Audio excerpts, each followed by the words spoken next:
Oh, 1 minute. The recording is.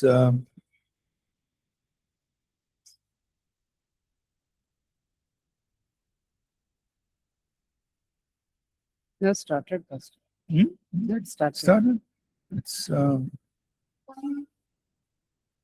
it's recorded. Yes. Okay. All right. Let's.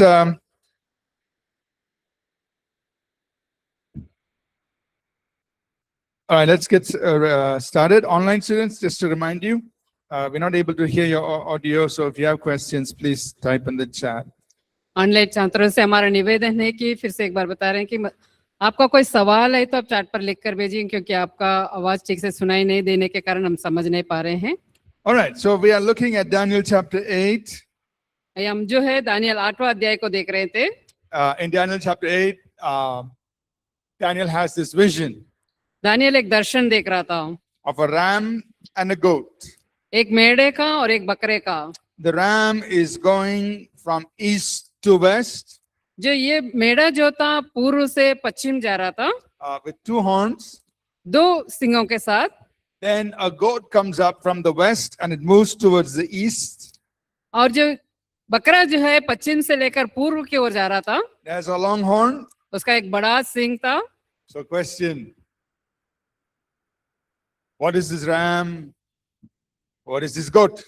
अभी सवाल, ये मेढ़ा क्या है और बकरा क्या है?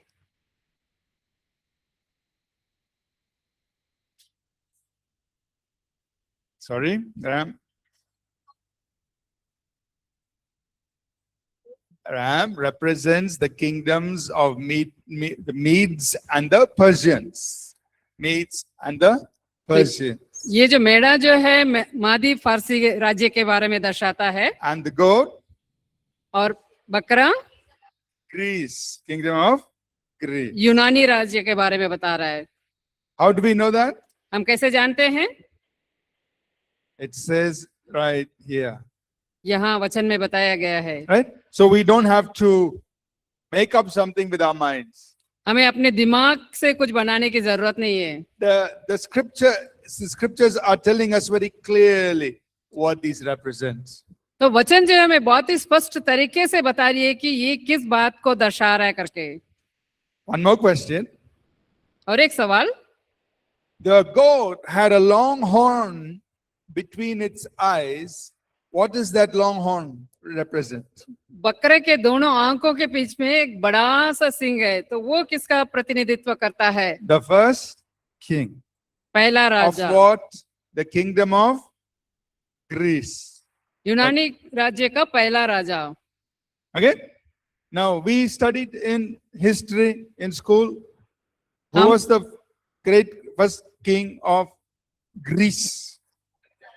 Alexander the Great. हम स्कूल में पढ़ते हुए पढ़े इतिहास में कौन है बड़ा राजा यूनानी का? अलेक्जेंडर द महान. So think about this. Daniel, with the help of God, wrote about these kingdoms, including the kingdom of Greece and its first king, Alexander the Great, in the Bible, even before he was born. तो इसके बारे में सोचिए. Daniel जो है परमेश्वर के सहायता से जो यूनान का पहला राजा जो अलेक्जेंडर बनने वाला था, उसके बारे में भविष्यवाणी उसके जन्म से पहले ही कर चुका था. And if you read this, if you read verse 22, यदि आप 22वां वचन पढ़ेंगे, somebody could read that. कोई उसको पढ़े.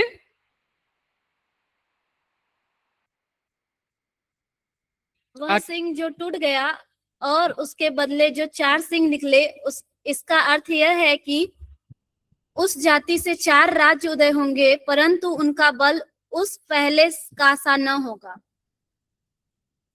So Daniel prophesied with the help of God that this horn, the first king, he will suddenly be cut off. He will suddenly die. At what age did Alexander the Great die? Very young.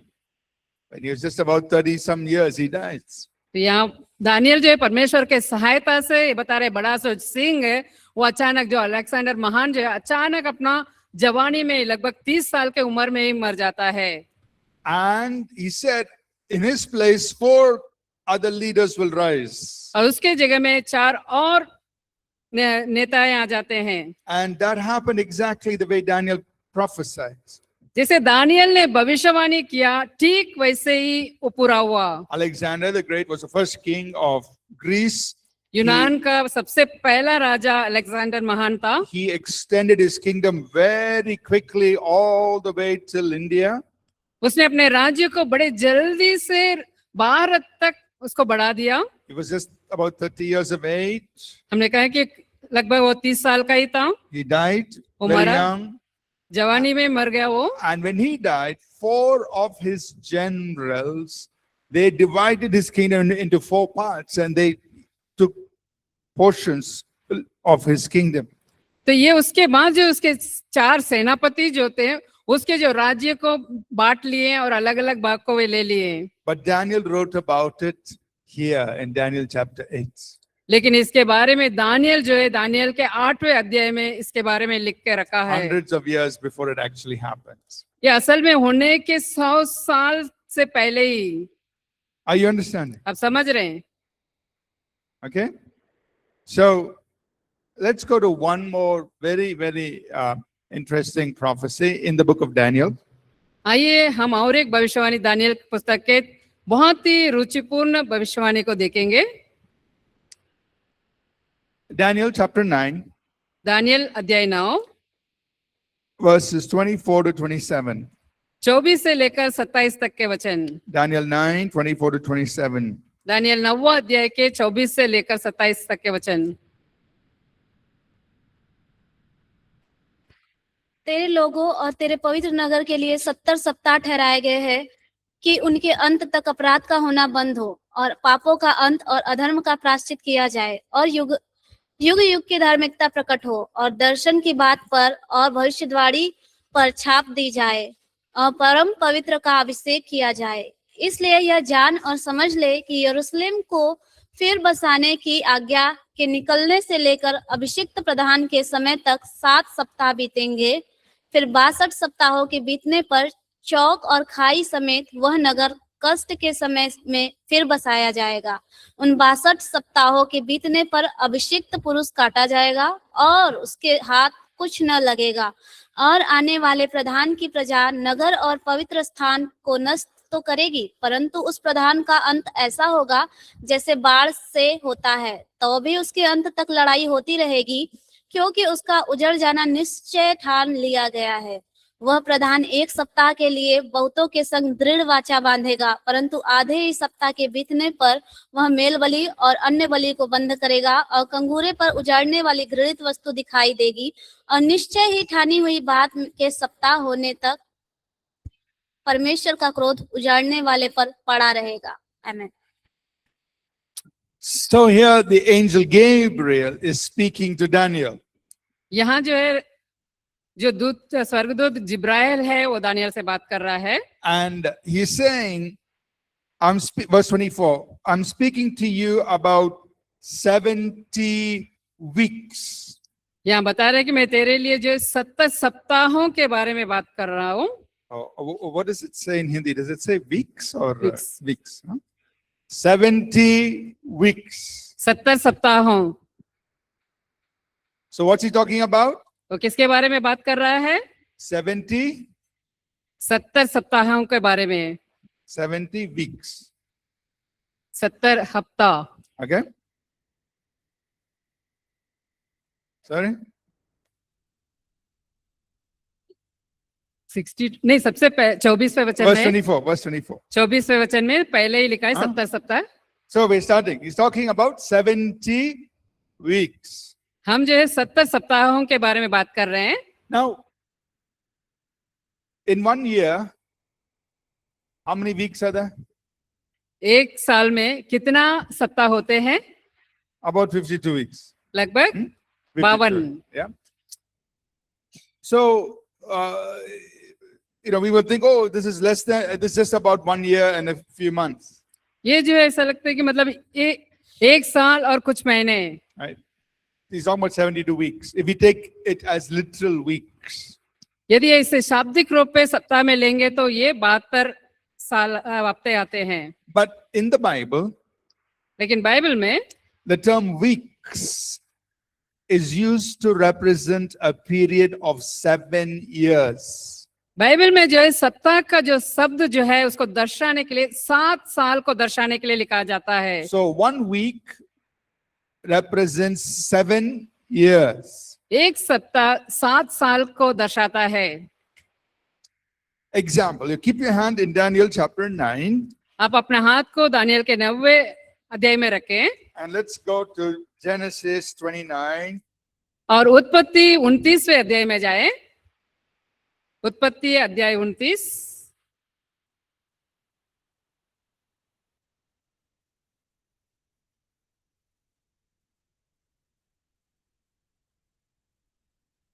Genesis 29 उत्पत्ति 29 and we will read verse 27. 27वां वचन। Genesis 29 verse 27. इसका सप्ताह तो पूरा कर, फिर दूसरी भी तुझे उस सेवा के लिए मिलेगी जो तू मेरे साथ रहकर और 7 वर्ष तक करेगा। Okay. So here we see the example when Jacob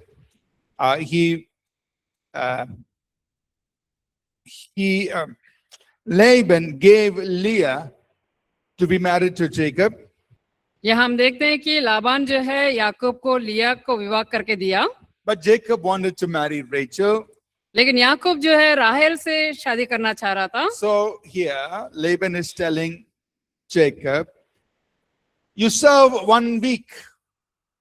यहाँ लाबान बता रहा है कि याकूब को तू 1 सप्ताह के लिए काम कर। But what does that 1 week represent? लेकिन वो सप्ताह किसको दर्शाता है, क्या प्रतिनिधित्व करता है? 7. 7 वर्ष। If it was only 1 week, it was very aram, easy 1 week. 1 हफ्ता होता तो बड़े आराम से कट जाती थी। But that 1 week represents 7 years. लेकिन वो 1 सप्ताह जो है 7 साल को दर्शाती है। So Jacob had to work another 7 years before he could marry Rachel. उसे राहेल से शादी करने से पहले याकूब जो है और 7 साल काम करना था। So 1 week represents 7 years. तो 1 सप्ताह जो है 7 साल को दर्शाती है। Now let's go back to Daniel chapter 9 and verse 24. आइए दानियल 9वां अध्याय के 24 वचन में जाते हैं। So Gabriel is telling Daniel 70 weeks. तो जिब्राइल जो है दानियल को बता रहा है कि 70 सप्ताह। How many years is that? कितना साल है वो? 490 years. 490 साल। 490 years. 490 साल। And so the angel is telling Daniel, in 490 years, all these things are going to take place. तो स्वर्गदूत जो है दानियल से बता रहा है कि 490 साल में ये सारी बातें होने जा रही है। All right. And other thing we see here, he says, for your people and for your holy city. That's verse 24. तो यहाँ हम देखते हैं कि 24वें वचन में लिखा है तेरे लोगों और तेरे पवित्र नगर के लिए। That means these 490 years is concerning your people and your city. Who is Daniel's people and Daniel's city? ये इसके बारे में है कि बता रहे हैं कि तेरे लोग और तेरे पवित्र नगर। दानियल का लोग कौन है? दानियल का शहर कौन सा है? Israel, city, Jerusalem. Okay? जो लोग जो है इजरायली लोग हैं और नगर के बारे में जो यरूशलेम है। So this 490 years has to do with things that will take place concerning Israel and Jerusalem. और ये 490 साल के लिए जो है इजराइल और यरूशलेम के लगा हुआ उनसे लगा हुआ सारे काम होता रहेगा। Okay? And then he says in verse 24, these are the things that will take place in this 490 years. ये बाद में बता रहे हैं कि सारे बातें जो है 490 साल में होने जा रही है। First, he talks about sin. पहले वो बता रहे हैं कि पापों के बारे में। There will be a completion of sins. There will be a reconciliation for sin. That's the main thing. तो वहां बताया है कि पापों के अंत होगा। सबसे मुख्य बात जो है वहां प्रायश्चित किया जाएगा। And then everlasting righteousness will be brought in, and vision and prophecy will be fulfilled, and the most holy will be anointed. और बताया गया कि युगान युग की धार्मिकता प्रकट हो और दर्शन की बात पर और भविष्यवाणी पर छाप दी जाएगी और परम पवित्र का अभिषेक किया जाएगा। So in this 490 years, तो ये 490 साल में concerning Israel and Jerusalem, इजरायलियों और यरूशलेम के प्रति two major things will happen. जो सबसे बड़ी चीजें होगी, Sin will be dealt with, reconciliation, forgiveness for sins will happen, पापों का अंत हो जाएगा, धर्म का प्रायश्चित हो जाएगा, and righteousness will be brought in, prophecy will be fulfilled, and the most holy will be anointed. तब जो है जो हमेशा के लिए जो धार्मिकता रहेगी और भविष्यवाणी पूरी होगी और जो परम पवित्र है उसका अभिषेक हुआ। In 490 years. 490 साल में। Okay? ठीक है, Then let's go to verse 25. आइए 25वें वचन में जाते हैं। He says, from the time the command has been given to go and rebuild Jerusalem, तो यहाँ बताया गया कि जब तक जाकर वो यरूशलेम को फिर से बनाने की आज्ञा मिली, until Messiah the Prince, और तब तक कि अभिषेक तो जो प्रधान है, जो मिसाया है, तब तक there will be 7 weeks and 62. 7 and 62 कितना हो गया? 7 और 62 सप्ताह है, 69. तो 69 सप्ताह। Okay? From the time the command is given to go and rebuild Jerusalem until Messiah comes, there will be 69 weeks. यरूशलेम को फिर से बनाने की आज्ञा जो निकली थी, तब से लेकर मसीहा का आने तक का जो समय जो है 69 सप्ताह है। How many years is that? कितना साल है 69 सप्ताह यानी? 483 years. 483 साल। 69 times 7. 483. तो 483 साल है। Everybody's understanding? आप सब समझ रहे हैं? So, this happened exactly. ये बिल्कुल वैसे ही हुआ।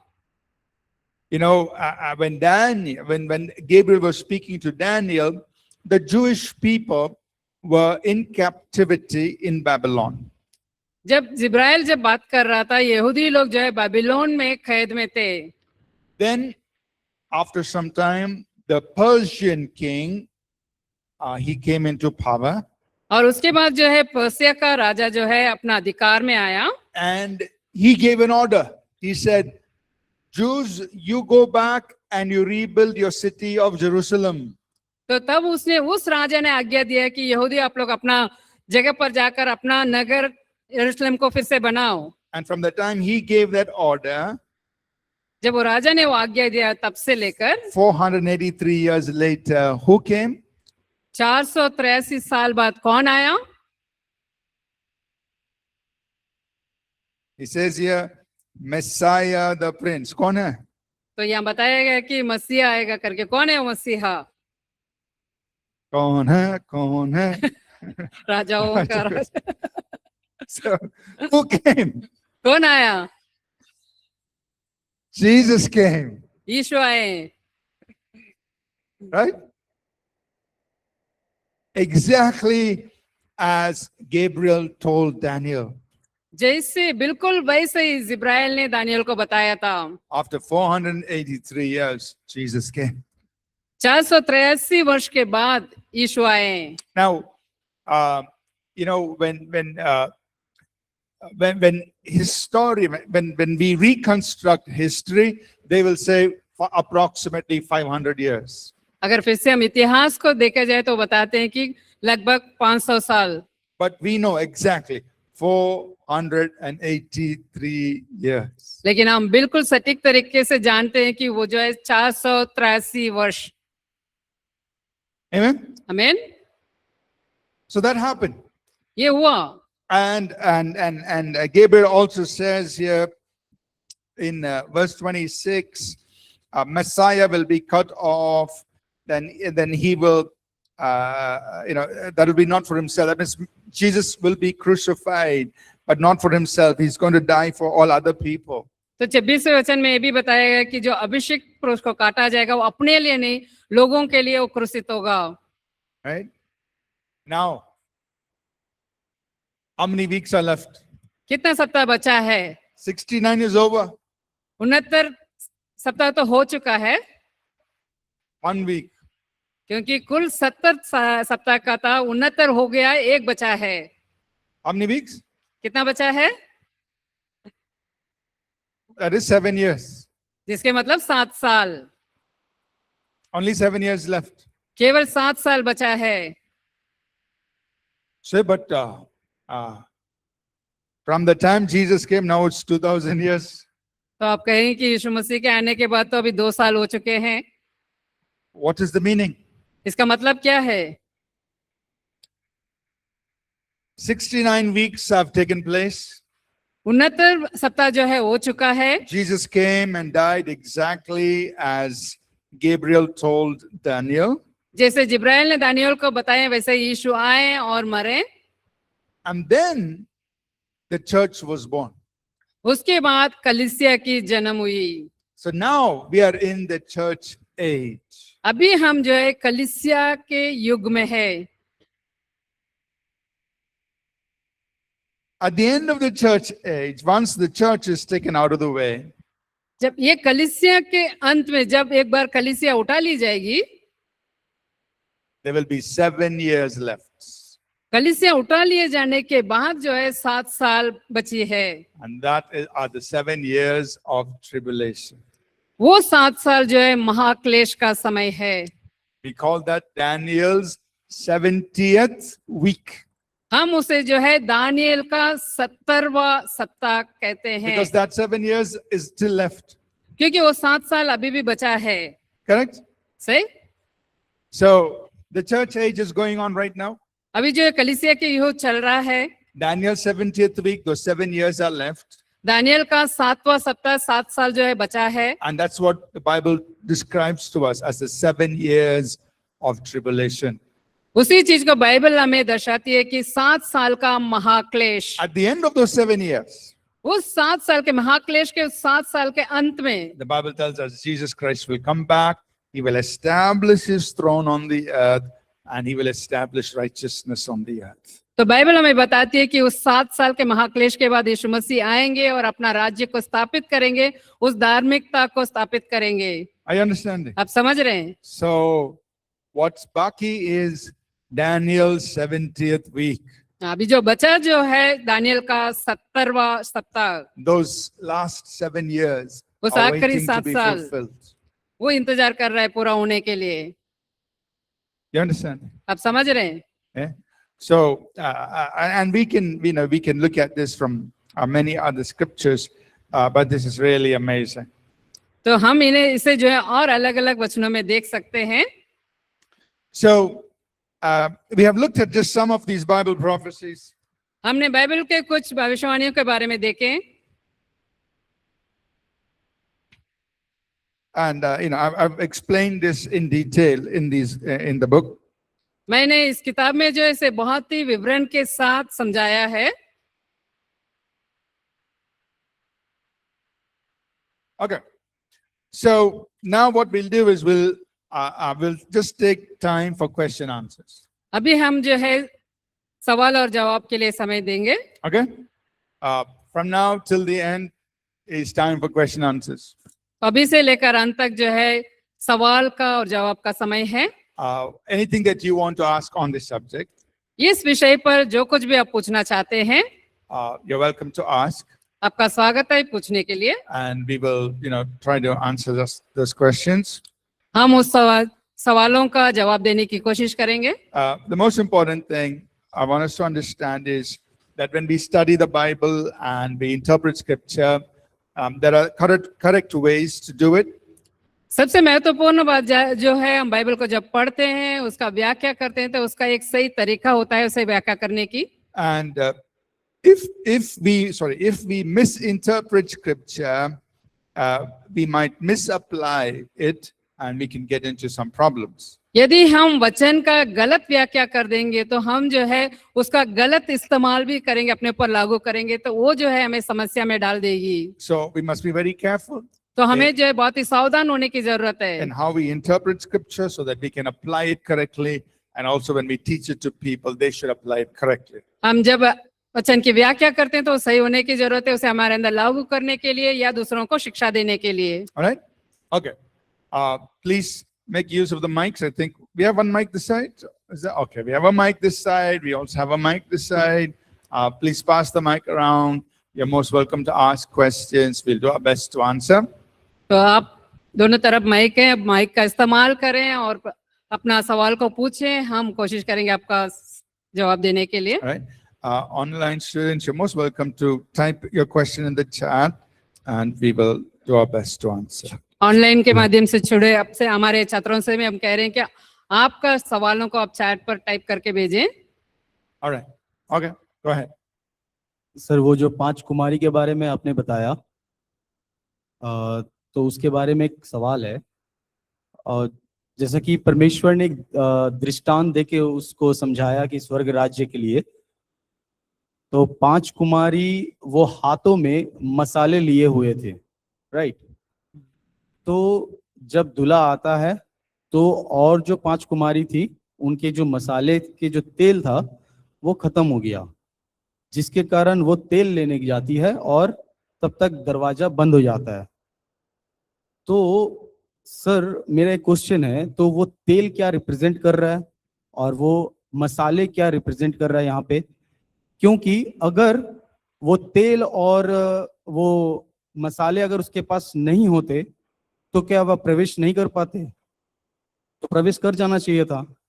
तो वहां पे क्या रिप्रेजेंट कर रहा है इस तेल को और मसाले को, मतलब आग को? क्योंकि अगर तेल और मसाला अगर नहीं रहता तो ऑफ कोर्स वो घुस सकते थे, अगर उतना अगर इम्पोर्टेंट नहीं रहता तो।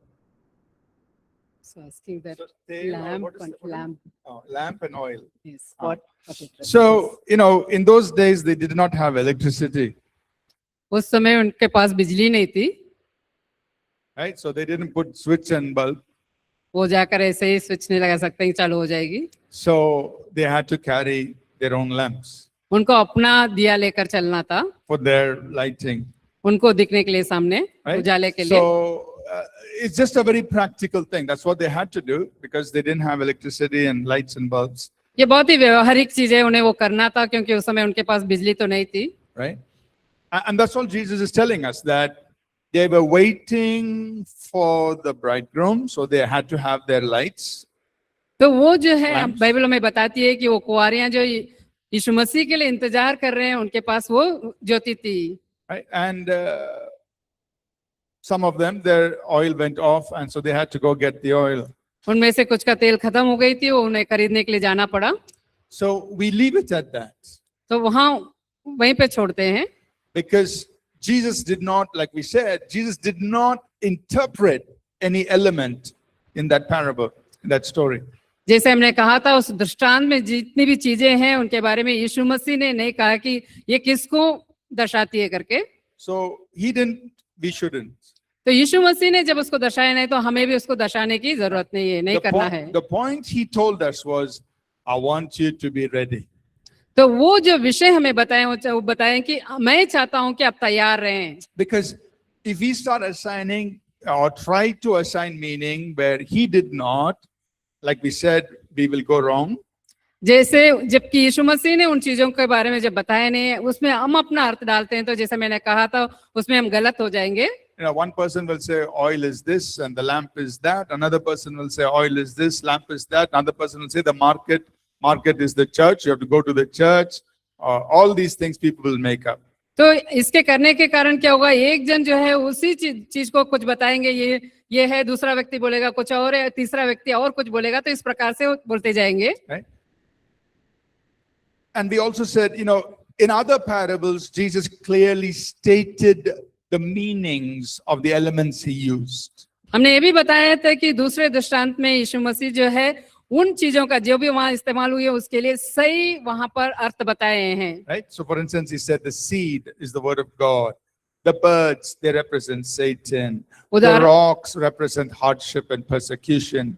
The thorns represent cares of this world. There, Jesus gave meaning to the elements, and that is, we only go with that. When he did not, we shouldn't add meaning.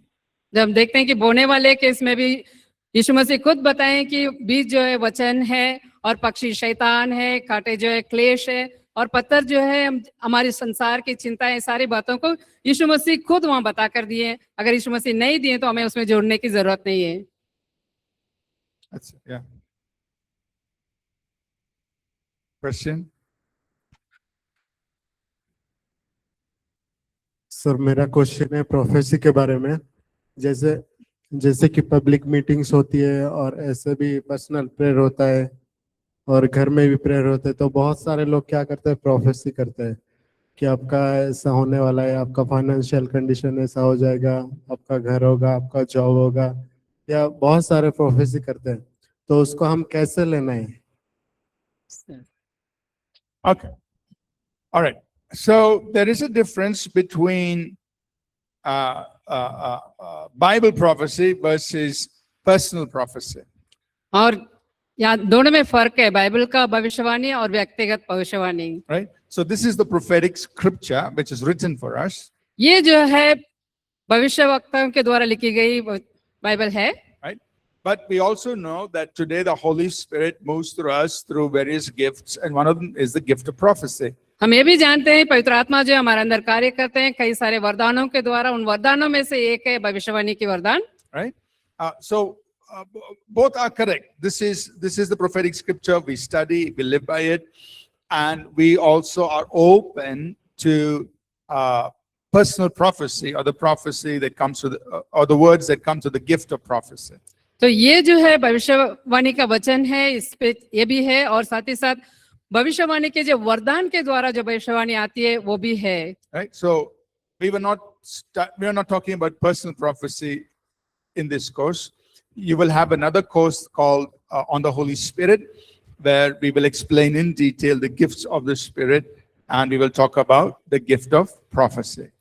हम इसमें उसका व्याख्या नहीं दे रहे हैं, समझा रहे हैं। हमारे पास एक पाठ्यक्रम है पवित्र आत्मा का, उसमें आपको भविष्यवाणी के, पवित्र आत्मा के वरदानों और उसमें के भविष्यवाणी के बारे में आपको सिखाया जाएगा। Right? But I'll quickly answer your question. मैं जल्दी से आपका जवाब देता हूँ। So when it comes to personal prophecy, जब व्यक्तिगत भविष्यवाणी की बात आती है, we must be open to it.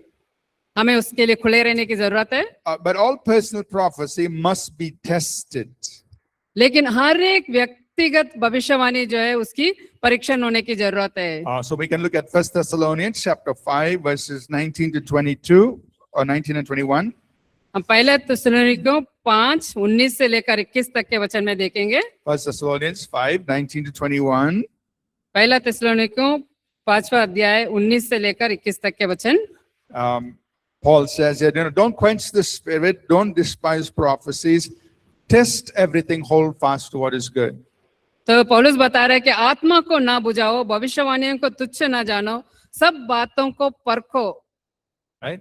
So we welcome the ministry of the Spirit, when the Holy Spirit is moving and he releases prophecy over us. We receive it, but we must test it. तो जब पवित्र आत्मा हमारे अगुवाई करते हैं वरदान के द्वारा जो भविष्यवाणी करते हैं, हमें उसे प्राप्त करना है और उसे परखना है। Why must we test it? Because the human vessel is not perfect. क्यों इसको परखा जाना चाहिए? क्योंकि जो मनुष्य दे रहा है वो जो सिद्ध नहीं है। The Holy Spirit is perfect, his gift is perfect, but the person who's delivering the prophecy is not perfect. पवित्र आत्मा सिद्ध है और जो वरदान सिद्ध है, लेकिन जो उसको दे रहा है वो व्यक्ति सिद्ध नहीं है। So generally what happens, 1 Corinthians, the 13th chapter. आमतौर पे क्या होता है, पहले कुरिन्थियों 13 अध्याय 13 and verse 9. 9वां वचन, The Bible says, and Paul writes here, he says, we know in part and we prophesy in part. यहाँ पौलुस बता रहा है कि क्योंकि हमारा ज्ञान अधूरा है और हमारी भविष्यवाणी अधूरी है। So, for example, if I'm praying for somebody and I feel in my spirit, the Holy Spirit is saying, God is going to raise you up and do this and this. उदाहरण के लिए मैं किसी के लिए प्रार्थना कर रहा हूँ और पवित्र आत्मा बता रहे हैं कि उनके लिए बता रहे हैं कि मैं उनको बता रहे हैं कि परमेश्वर बता रहे हैं कि तुमको इस प्रकार से बढ़ाएंगे। All right. He may give me, let's say, suppose he gives me 2 pieces of information. He is going to be your pastor and he's going to, be a wonderful minister of the word of God. तो परमेश्वर केवल मुझे 2 बात बताए हैं कि ये पासवान बनेगा और परमेश्वर का वचन का बहुत अद्भुत सेवक बनेगा। The Bible says, we know in part, we prophesy in part. Bible में बताती है हमारा ज्ञान अधूरा है और अधूरी भविष्यवाणी करते हैं। But I feel, if I say that, if I just say those 2 things, he may not be very happy. So what do? I add a lot of masala. तो मुझे 2 बातें परमेश्वर ने बताया, मुझे लगता है कि मैं उसको बताऊं तो इतना खुश नहीं होगा, जो मिला उसके साथ मसाला को मैं मिला देता हूँ। Why? Because I want to make him feel good. क्यों? मैं उसे जो है बहुत अच्छा महसूस कराना चाहता हूँ या खुश कराना चाहता The हूँ। Holy Spirit gave me 2 precise words. लेकिन पवित्र आत्मा ने बहुत सही 2 ही शब्द दिए The हैं। Bible says, we know in part, we prophesy in part. Bible बताती है कि हमारा ज्ञान अधूरा है, हमारी भविष्यवाणी अधूरी है। That means we don't know everything. इसके मतलब हम सब कुछ नहीं जानते हैं। But sometimes, we add our own masala to the prophecy. कभी कभी क्या भविष्यवाणी के साथ हम मसाला मिला देते And we हैं। say lots of other things. Oh, you will go to all the nations. You will meet with the governors. You will meet with the president. All that Holy Spirit didn't say. He just said, you will be a pastor. You will minister God's word. But we add a lot of other things to make that person feel very happy. हम जो परमेश्वर ने हमें सिर्फ बताया कि पासवान होगा, वचन का बहुत अच्छा सेवक रहेगा, लेकिन हम उसके अलावा हम बोलते हैं कि तुम पूरा संसार में जाओगे, तुम प्राइम मिनिस्टर से मिलेंगे, या करोगे, वह करेंगे, हम उनके साथ मिला देते हैं। Right? So that's why prophecy has to be tested. इसीलिए भविष्यवाणियों का परखा जाना जरूरी है। Right? To distinguish what is from God, what was not from God. क्या परमेश्वर की ओर से है, क्या परमेश्वर की ओर से नहीं है, इस फर्क को जानने के लिए। And then he says in 1 Thessalonians 5:21, hold on to what is good. और जो पहला थिस्सलुनीके के 5वां अध्याय के 21 बता रहे कि जो अच्छी है उसे पकड़े रहो। Right? So in order to test personal prophecy, I need to listen to the witness of the Spirit in my spirit. उस भविष्यवाणी को परखने के लिए मेरा जो आत्मा में जो गवाही दे रहा है उसको मुझे जानने की जरूरत है। Because the same Holy Spirit who might be speaking through somebody is also living in me. He will bear witness to what is really from him. जो दूसरे व्यक्ति के द्वारा जो पवित्र आत्मा ने दिया है वही पवित्र आत्मा जो मेरे अंदर रह रहा है तो उसका गवाही देगा। And I also need to follow God's guidance in my life. How the way God has been guiding me, I need to follow that.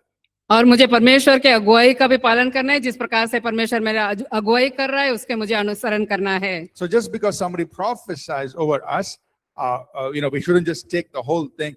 We need to test it and take what is really from the Spirit of God and leave aside what is fleshly, what is from man. तो इसलिए जो कोई भी हमारा पर भविष्यवाणी करते हैं उसे परखने की जरूरत है, क्या परमेश्वर आत्मा के द्वारा है, क्या शारीरिक द्वारा है। तो शारीरिक वालों को हमें छोड़ने की जरूरत है। Right? We have a book at the back. It's called Understanding the Prophetic, and we talk a lot more in detail on these things. हमारे पास एक किताब है भविष्यवाणी को समझना इस नाम से। ये जो है भविष्यवाणी के बारे में बहुत विस्तार से बता रही है। Okay? So you can take.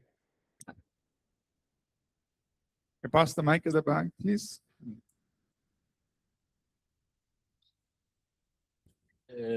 Praise Lord sir. मैं सर एक सवाल पूछना चाह रहे थे। जैसे कि sir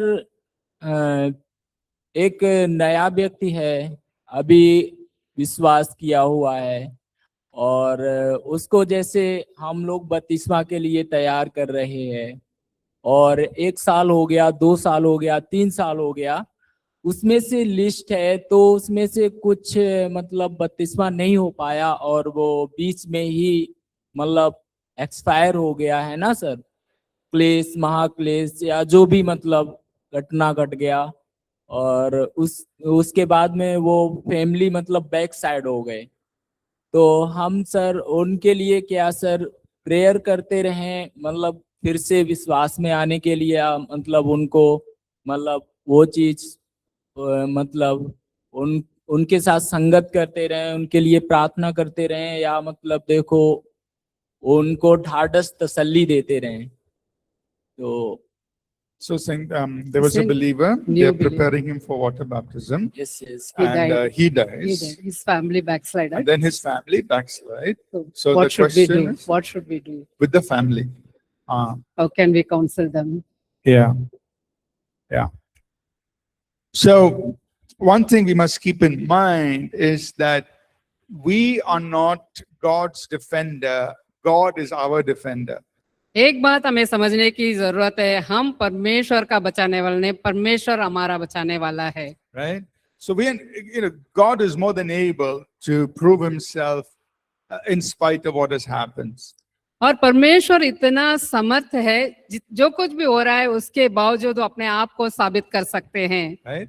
So we need to continue to reach out to the family, pray with them.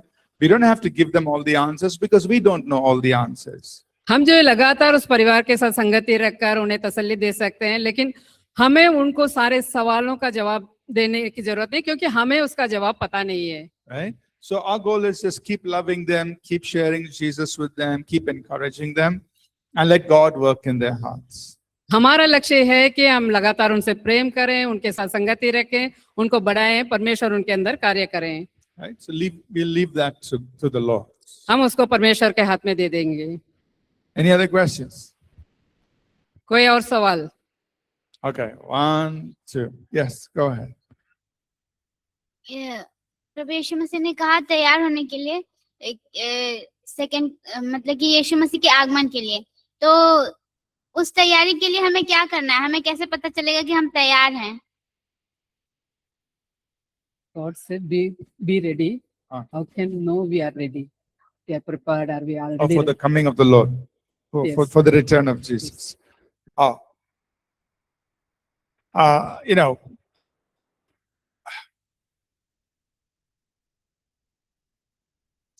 let's go to 1 John chapter 3. पहला यूहन्ना 3 अध्याय।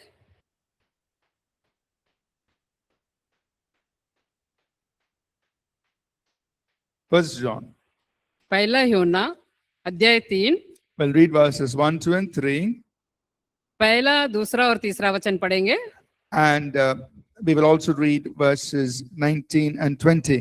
और Or 19 और 20 19 वचन to भी 21. Right? 1 John chapter 3, verses 1 to 3 and 19 to 21. Mic Anisha mic ले लो। देखो पिता हमसे कैसा प्रेम किया है कि हम परमेश्वर की संतान कहलाए, और हम हैं भी। इस कारण संसार हमें नहीं जानता, क्योंकि उसने हम उसे भी नहीं जाना। हे प्रियो, अब हम परमेश्वर की संतान हैं, और अभी तक यह प्रकट नहीं हुआ कि हम क्या कुछ होंगे।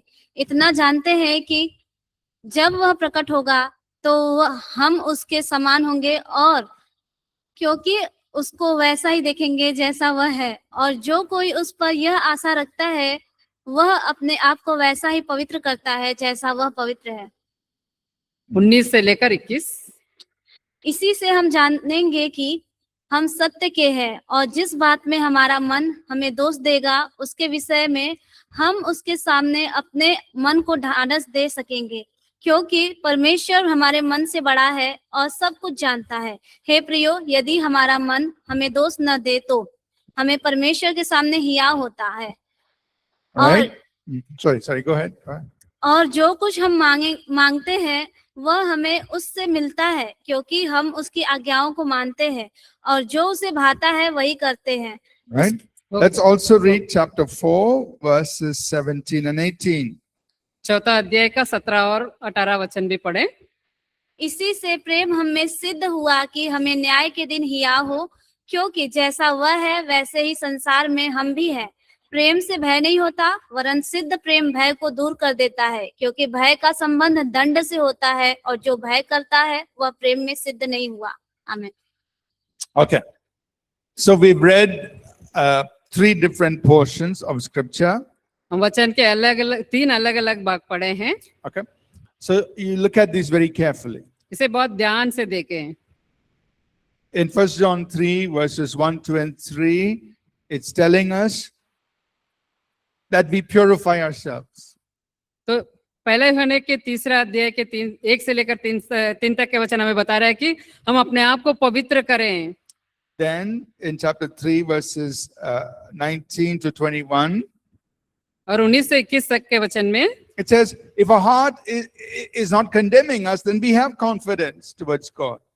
कि यहाँ बता रहे कि हमारा मन अगर हमें दोष ना लगाए तो हमारे लिए परमेश्वर के सामने हियाव है। Then chapter 4 verses 17 and 18, it says, His love is in us, and so we have confidence in the day of judgment. तो यहाँ बताया गया कि प्रेम, उसके प्रेम जो है सिद्ध हुआ है, हमें न्याय के दिन हियाव है। So if you want to summarize these 3 things, इन तीनों चीजों को यदि आप सारांश में बनाना चाहते हैं, first, we live holy lives. सबसे पहले हम पवित्र जीवन जिएंगे। Second, we keep our conscience clean. That means there's nothing in my life that my conscience is condemning me about. और दूसरी बात जो है, हम शुद्ध विवेक के साथ जिएंगे, जो हमारे अंदर हमारे विवेक हमें दोष ना लगाए। And third, we have confidence in His love for us. और तीसरा जो है, हम जो है वो हमारे ऊपर जो प्रेम करता है, उस प्रेम पर हमारा हियाव है। His love gives us confidence in the day of judgment when we stand before Him. जब उसके सामने हम खड़े रहते हैं तो उसका प्रेम ही हमें हियाव देता है। ठीक, Is that okay?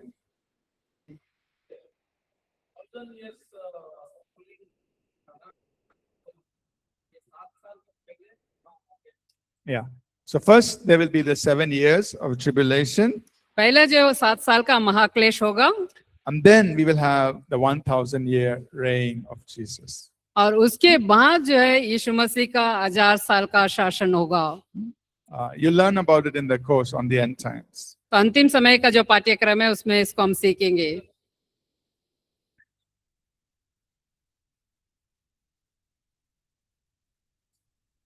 So at the end of the 7 years, there will be the battle of Armageddon.